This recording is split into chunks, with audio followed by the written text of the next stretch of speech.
Welcome my YouTube channel. Subscribe and press the bell icon. Hello friends, कैसे हो आप सब। तो आज हम स्टार्ट करेंगे चक्रवृद्धि ब्याज। चक्रवृद्धि ब्याज हमारा कंपाउंड इंटरेस्ट, ठीक है। तो चक्रवृद्धि ब्याज क्या होता है, देखो बहुत सारे को लगता है कि चक्रवृद्धि ब्याज थोड़ा अलग ही होता है, पर देखो बहुत सिंपल है। क्या होता है चक्रवृद्धि ब्याज, कि ब्याज का ब्याज होता है। अब ब्याज का ब्याज कैसे होता है, देखो कि जैसे मैंने किसी को 10,000 रुपये उधार दिए, ठीक है, तो मतलब पैसे उधार दिए, ठीक है, तो उस पैसों का 1 साल का ब्याज बनता है और वो हम डिसाइड करते हैं कि किस दर पे हमने पैसा दिया है, ठीक है, जैसे 2, 3, 5, 10, ठीक है। तो जो 1 साल में पैसा बनता है जिस हिसाब से दर से, तो वो हमारा ब्याज होता है ना। अब ब्याज का ब्याज क्या होता है कि जैसे 1 साल तो हमारा ब्याज हो गया, ठीक है। जैसे अभी मैंने 10,000 रुपये दिए, ठीक है, जैसे मैं आपको यहाँ पे बताता हूँ, ठीक है, कि जैसे मैंने किसी को 10,000 रुपये दिए, ठीक है, तो ये हमारा 10,000 रुपये। अब फर्स्ट साल है ना, पहला साल, 1 साल बाद इसका ब्याज हमने 2% से दिया, ठीक है। अब 2% दर है हमारी, है ना। अब मैं 1 साल का 2% के हिसाब से कितना ब्याज बनेगा, देखो 2% का बनेगा मेरा 200 रुपये। 200 रुपये कैसे बना, देखो कि परसेंट है मेरा ये 2%। 2% को मैं लिख सकता हूँ 2/100, है ना। 2/100 क्या हो जाएगा, 1/50। अब 1/50 से मेरा ब्याज बनेगा इसका, 1 0 काट दूंगा, 5 से 200, तो ये हमारा 200। तो 1 साल का ब्याज मेरा 200 रुपये बना है, ठीक है। आपको यहाँ पर अगर समझ में नहीं आता है तो क्वेश्चन में और अच्छे से समझ में आएगा, तो आप यहाँ पे देखो तो सही, ठीक है। तो मेरा ब्याज कितना बना, 200 रुपये। अब जैसे ही अगला दूसरा साल होगा, तो दूसरे साल में जो हमें ब्याज मिलेगा 10,000 रुपये का, तो हमें 200 मिलेगा, ठीक है। 10,000 रुपये का हमें 200 मिलेगा, पर 200 का भी हमें ब्याज मिलेगा। तो 200 रुपये का हमें कितना ब्याज मिलेगा, 1/50 से भाग देकर देख लेते हैं, 0 से 0, 5 से 4 बार, तो हमें 4 रुपये, 200 रुपये का 4 रुपये ब्याज भी मिलेगा। तो हमारा दूसरे साल का ब्याज कितना हो जाएगा, 204। अगर इसी प्रकार अगर मैं तीसरे साल का भी निकालूं, तो तीसरे साल का आगे बताऊंगा मैं आपको, उसका थोड़ा सा आगे प्रोसेस है, ठीक है, तरीके से होता है यहाँ पर, ठीक है। अब यहाँ पर ये बता दिया मैंने। अब देखो मैं आपको थोड़ा सा और इसके बारे में बता देता हूँ कि कैसे होता है।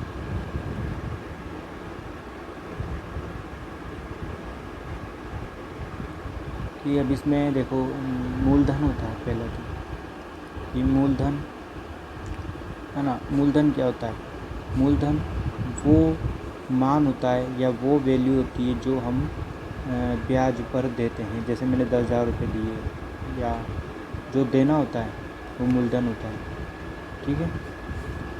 और फिर आता है हमारा इसके बाद दर रेट होती है कि हम किस रेट पर ब्याज दे रहे हैं, जो 1% या 10%, 5%, कुछ भी हो सकता है, ठीक है, जिस पर आप दे रहे हैं।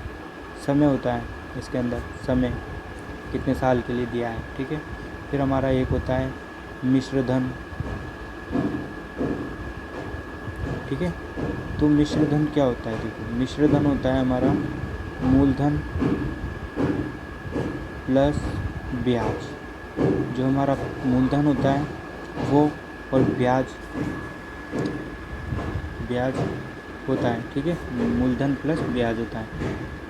क्वेश्चन पूछता है कि मिश्र धन बताइए, तो मिश्र धन कैसे निकलेगा, मूलधन प्लस ब्याज।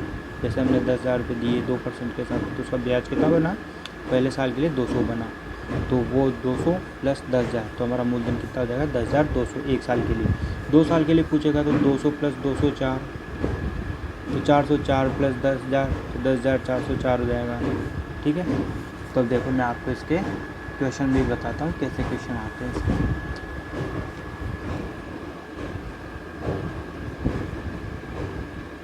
मैंने क्वेश्चन 1 लिया कि देखो कि मेरा मूलधन है मैं डायरेक्ट क्वेश्चन ऐसे बता रहा हूँ आपको, है ना, क्वेश्चन आप समझ लेना। तो डायरेक्ट बोलता है कि मूलधन इतना है ना, दर हमारी, दर को सॉरी मूलधन को पी से डिनोट करते हैं, ठीक है। ये हमारा मूलधन पी से डिनोट करते हैं, और दर को आर से, आर हमारी ये 10%, ठीक है। मैं यहाँ 10% ले लेता हूँ।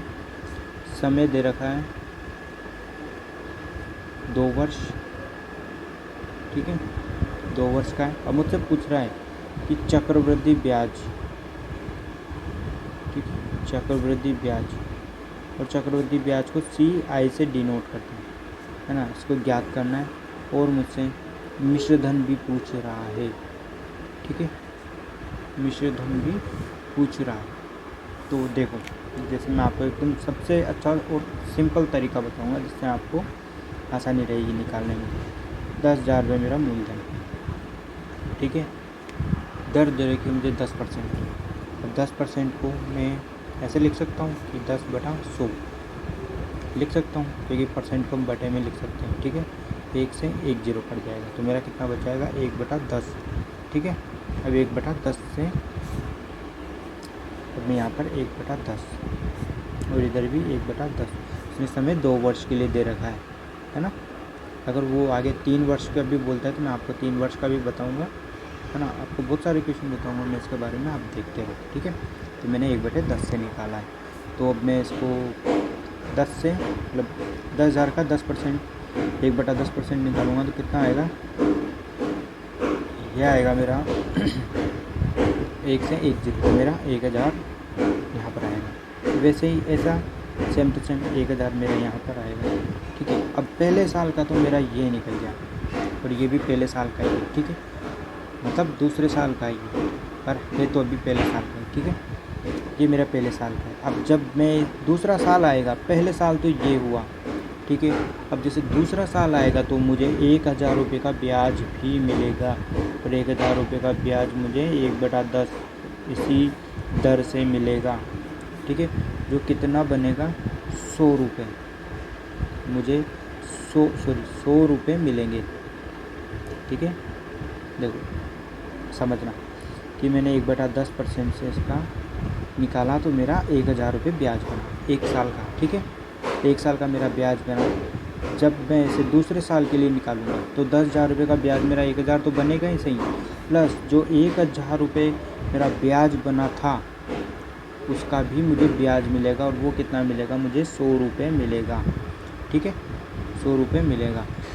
तो मेरा ब्याज, चक्रवृद्धि ब्याज कितना हो जाएगा, चक्रवृद्धि ब्याज मेरा हो जाएगा, देखो कि 1,000, देखो चक्रवृद्धि ब्याज CI से डिनोट कर, ठीक है। 1,000 प्लस 1,000 प्लस और 100 रुपये, ये मेरा चक्रवृद्धि ब्याज हो जाएगा, ठीक है। तो टोटल कितना हो जाएगा 2,100 रुपये। ये जो ब्याज बना ये और ये वाला ब्याज का ब्याज, तो ये मेरा चक्रवृद्धि ब्याज है। अब उसने मुझसे मिश्र धन पूछा है, तो मिश्र धन क्या होता है, मिश्र धन क्या होता है, मूलधन प्लस ब्याज। तो मूलधन कितना है मेरा 10,000, प्लस ब्याज कितना बना मेरा 2,100 रुपये। तो मैं इनका टोटल करूँगा तो मेरा बन जाएगा 12,100 रुपये, जो मेरा आंसर होगा, ठीक है। 12,100 रुपये मेरा आंसर होगा, ठीक है। देखो मैं आपको इसी प्रकार के और भी क्वेश्चन करवाता हूँ जिससे आपको और अच्छे से समझ में आ जाएगा, ठीक है। आपको समझ में आया होगा। देखो मैं अगले क्वेश्चन पे आता हूँ।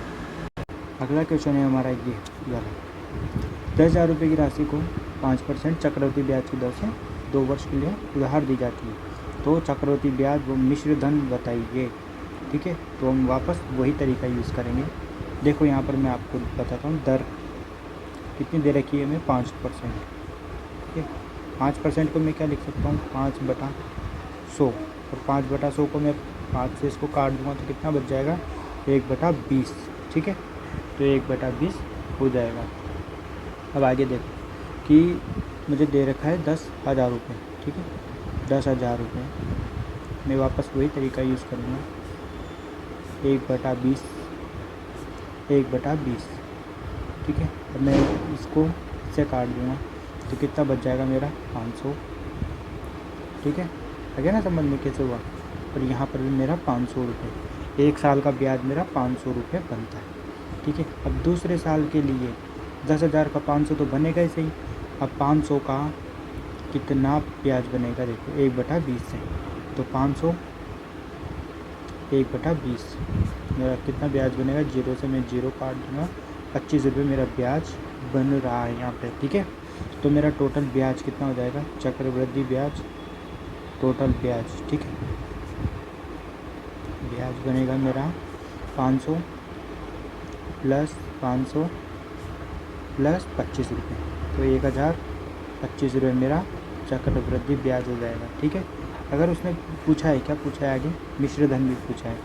अगर मैं यहाँ पर मिश्र धन निकालूँगा, मिश्र धन, ठीक है, तो मिश्र धन क्या हो जाएगा मेरा कि मूलधन 10,000 रुपये प्लस और ब्याज 1025, तो मेरा टोटल कितना हो जाएगा 11,125 रुपये मेरा ब्याज, मतलब टोटल हो जाएगा मिश्र धन। अगर इसी क्वेश्चन में अगर वो मुझसे साधारण ब्याज पूछ लेता है, साधारण ब्याज बताओ, ठीक है। साधारण ब्याज का वैसे तो मैंने वीडियो बना के यूट्यूब पे डाल रखा है, तो आप वहाँ से भी देख सकते हो। पर अगर वो यहाँ पर पूछ लेता है कि साधारण ब्याज क्या होता है, तो इस क्वेश्चन में साधारण ब्याज कितना होगा, तो साधारण ब्याज हर साल बराबर होता है। और एक और बात कि जो पहला साल होता है, जैसे 10,000 रुपये का पहला साल जो 500 रुपये ब्याज बना है, तो पहले साल वाला ब्याज, चक्रवृद्धि ब्याज और साधारण ब्याज दोनों बराबर होते हैं, है ना। और मुझे 2 साल का निकालना है, तो 500 प्लस 500, 2 साल का 1,000 रुपये, ठीक है। साधारण ब्याज हर साल बराबर का होता है, एक ही होता है, एक जैसा हर बार, ठीक है। चक्रवृद्धि ब्याज में ब्याज पे ब्याज लगता है, ठीक है। जो जैसे 500 पे 1/20 का ब्याज लगा तो 25 रुपये 500 का ब्याज बना, ये होता है ब्याज का ब्याज। इसी प्रकार अगले क्वेश्चन पे आते हैं हम, देखो कि 64,000 रुपये की राशि 12.5%। अब बहुत सारे तो 12.5% देख के सोचने लग जाते हैं ये कैसे होगा, तो 12.5% चक्रवृद्धि ब्याज की दर से 2 वर्ष के लिए उधार दी जाती है। तो चक्रवृद्धि ब्याज, मिश्र धन और साधारण ब्याज भी पता है। देखो अब 12.5%, 12.5%, अब 12.5% को कैसे सोल्व करूँगा, तो देखो ये 12.5%, एग्ज़ाम में हमारे पास इतना टाइम नहीं होता है कि हम 12.5% को सोल्व करने बैठे, तो मैंने एक वीडियो इसके लिए बनाया है, उसका लिंक मैं आप सब्सक्रिप्शन इसमें डिस्क्रिप्शन में डाल दूँगा, तो आप वहाँ से देख लेना, ठीक है। और उनको याद करना पड़ता है, जैसे मुँह से डायरेक्ट याद ही करना पड़ता है कि मैं 12.5% को 1/8 लिख सकता हूँ, ठीक है। और इसका फुल इसका जो है कि 12.5% को मैंने 1/8 क्यों लिखा, वो मैंने वहाँ पर बताया हुआ है, तो आप वहाँ से देख लेना, ठीक है। 12.5% को 1/8 लिखते हैं, ठीक है। अब कितने हैं 64,000 रुपये, 64,000 रुपये 1/8 2 साल के लिए। देखो ये 2 बार लिखा है, ये 2 डंडे खींचे मैंने, तो इसका मतलब है 2 बार 2 साल, ठीक है। तो 3 साल का पूछता तो मैं 3 भी करता, पर हम 2 के कर रहे हैं तो 2 का ही, ठीक है। अब 1/8, तो 1/8 का भाग दूंगा तो कितना आ जाएगा 8,000, इधर भी दूंगा तो इधर भी मेरा 8,000 आ जाएगा। अब दूसरे साल के लिए मैं 8,000 का इसमें भाग दूंगा तो कितना आ जाएगा 1,000, ठीक है। अब तो आपको समझ में आ ही गया होगा, है ना। तो 1,000 ये हमारा ब्याज बन गया। तो अब इनको जोड़ेंगे, ठीक है। चक्रवृद्धि ब्याज मतलब CI 8,000 प्लस 8,000 प्लस 1,000, तो मेरा टोटल ब्याज कितना हो जाएगा 8, 16 और 1 17,000 रुपये मेरा ब्याज बन गया, ठीक है। अब मैं निकालूंगा मिश्र धन, ठीक है। तो मिश्र धन क्या हो जाएगा मेरा 64,000 प्लस 17,000, ठीक है। तो इनको जोड़ूंगा तो कितना हो जाएगा 11 का 1 हासिल 1 8, 81,000 रुपये मेरा ब्याज बन रहा है, ठीक। सॉरी ब्याज का मिश्र धन बन रहा है। उसने साधारण ब्याज भी पूछा है, तो साधारण ब्याज क्या होता है, मैंने भी बताया कि जो पहले साल का ब्याज प्लस दूसरे साल का ब्याज दोनों ही सेम होते हैं। तीसरे साल का हुआ तो वो भी सेम होगा, चौथा साल का हुआ वो भी सेम ही होगा। तो सभी का क्या आएगा 8,000। तो 2 साल का निकालना है, 8,000 प्लस 8,000 तो मेरा कितना हो जाएगा 16,000। मेरा साधारण ब्याज है, मिश्रित धन 81,000 है और चक्रवृद्धि ब्याज मेरा 17,000 है। ठीक है, इसी प्रकार मैं अगले क्वेश्चन पे आता हूँ, इससे और आपको अच्छे से समझ में आएगा। ठीक है, तो देखो इस वाले क्वेश्चन में दे रखा है कि 3,60,000 रुपये की राशि 16 से 2/3%। अब 16 से 2/3% को मैं सोल्व तो नहीं करूँगा, है ना, एग्ज़ाम में टाइम बचाने के लिए मैं डायरेक्ट याद करूँ। 16 से 2/3% को मैं यहाँ पर देखो यहाँ पे कि 16 से 2/3% को मैं 1/6 लिखूँगा। जैसे 16 से 2/3% क्या होता है, देखो 50 से 3, ठीक है, 50/3 होता है, 48 का 50/3 होता है ना। तो मैं इसको 1/6 लिखूँगा। 16 से 2/3% मतलब 1/6 और 2 वर्ष के लिए दे रखा है, तो 3,60,000 को 2 वर्ष के लिए, ठीक है, 2 वर्ष और कितना 1/6 मेरा 1/6, 6 से 6 काट दिया 6,000, ठीक है, आ गया होगा आपका समझ में कि काटा हुआ है मैंने। 3,60,000 को मैं काटूंगा तो 60,000 आएगा। ठीक है, एक और 0,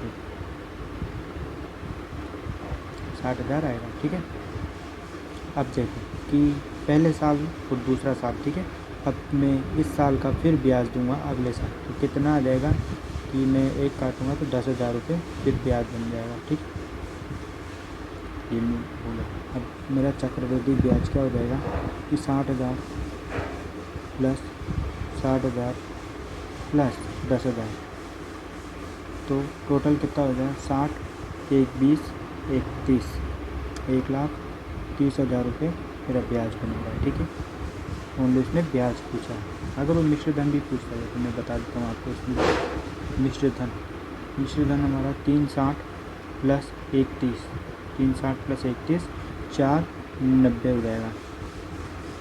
ठीक है, अब वो साधारण ब्याज पूछता है, साधारण ब्याज हमारा 60 और 60 1,20,000। ठीक है, ये हमारा साधारण ब्याज, मिश्र धन और ये हमारा चक्रवृद्धि ब्याज हो गया। ठीक है, और 3 वर्ष के क्वेश्चन, जैसे 3 वर्ष के लिए वाले क्वेश्चन मैं आपको अपने वीडियो सेकंड पार्ट में दिखाऊंगा, और उसमें मैं आपको ऐसे वाले क्वेश्चन भी दिखाऊंगा जिसमें बताया होगा कि 1 वर्ष 6 महीने का ब्याज कितना होगा, 1 वर्ष 5 महीने वाला। ये दोनों क्वेश्चन है मेरे पास, तो मैं आपको बताऊंगा। ठीक है, 1 वर्ष त्रिमासिक, द्विमासिक, ऐसे वाले क्वेश्चन भी मैं आपको अगले वीडियो में करवाऊंगा। ठीक है, थैंक यू। वीडियो अच्छा लगा तो लाइक और सब्सक्राइब जरूर करना। Thanks for watching.